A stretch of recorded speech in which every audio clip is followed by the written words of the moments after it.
തൊഴിലാളി വർഗത്തെ ഉന്മൂലനം ചെയ്യുന്നതാണ് കേന്ദ്ര സർക്കാരിന്റെ ലേബർ കോഡെന്ന് സിപിഎം നേതാവ് എ.കെ. ബാലൻ. ലേബർ കോഡിൽ തൊഴിലാളി സംരക്ഷണമുണ്ടെന്ന് പറയുന്നവർ അത് ഏതെന്ന് വ്യക്തമാക്കണം. ലേബർ കോഡിന്റെ തനി പകർപ്പ് കേരളത്തിൽ നടപ്പിലാക്കില്ലെന്നും എ.കെ. ബാലൻ.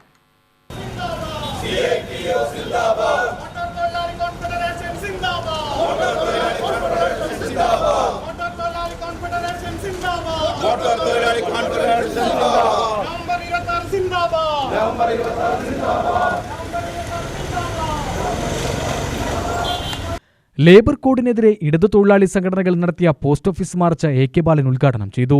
ലേബർ കോഡിൽ നിറഞ്ഞു നിൽക്കുന്നത് മുതലാളിത്ത താൽപര്യമാണ്. തൊഴിലാളി വർഗമെന്ന കാഴ്ചപ്പാടിനെ തന്നെ ഇല്ലാതാക്കുന്നതാണ് പുതിയ തൊഴിൽ നയം. രാജ്യത്തിന്റെ ഓരോ മേഖലയെയും തൊഴിലാളി ജനവിരുദ്ധ കേന്ദ്രമാക്കുകയാണ്.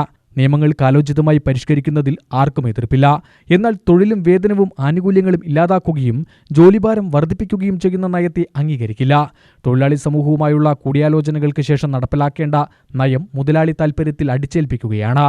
കേരളത്തിൽ ലേബർ കോഡ് സംബന്ധിച്ച കൂടിയാലോചനകളും ചർച്ചകളും വേണമെന്നും ബാലൻ പറഞ്ഞു. നമ്മുടെ രാജ്യത്തിന്റെ ഭരണഘടനാദത്തമായ മൗലികാവകാശമായ തൊഴിൽ സംരക്ഷണ നിയമങ്ങളെല്ലാം ഇതോടെ ഇല്ലാതാകുക എന്ന് പറഞ്ഞാൽ നമ്മുടെ രാജ്യത്തിൻ്റെ ഭരണഘടനയുടെ മൗലിക അവകാശത്തിൽപ്പെട്ടതാണ് ട്രേഡ് യൂണിയൻ രജിസ്ട്രേഷനും ട്രേഡ് യൂണിയൻ പ്രവർത്തനവും. അതില്ലാതായി.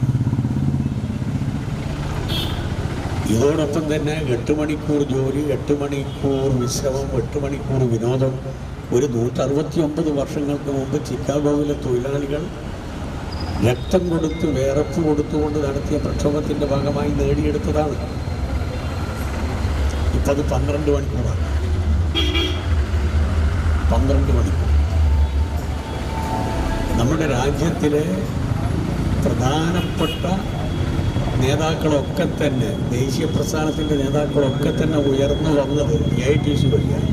വിവിധ ട്രേഡ് യൂണിയൻ നേതാക്കളായ ടി.കെ. നൌഷാദ്, വിജയൻ കുനിശ്ശേരി, രാമദാസ്, കെ.സി. ജയപാലൻ, മുരളീധരൻ നായർ എന്നിവർ സംസാരിച്ചു. UTV news, Palakkad.